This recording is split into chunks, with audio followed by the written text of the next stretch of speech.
এই কি গো, বলছি আমি একটু বাজারে যাব সংসারে কিছু কেনাকাটার জন্য, টাকা দাও। তুমি এখন বাজারে যাবা? তো কতক্ষণ লাগবে মোটামুটি তোমার বাজারে গেলে? ওই 4-5 ঘন্টা। 4-5 ঘন্টা? নাও, এটাতে তুমি একটা শাড়ি কিনবা। হ্যাঁ, শাড়ি কিনবো? আচ্ছা। আর এই 500 টাকা দিয়ে তুমি সংসারের জিনিসপত্র কিনবা।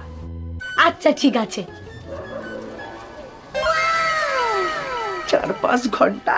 এইবার শিবুদার বউর একটা ফোন করব। হ্যালো, হ্যাঁ বৌদি। কি গো? তুমি তুমি না বাজারে গেলা? আমি না ভুলে গেছি। কি কি ভুলে গেছো তুমি? কোন 500 টাকাটা দিয়ে শাড়ি কিনবো আর কোন 500 টাকা দিয়ে সংসারের জিনিস কিনবো একবার বলি দাও না।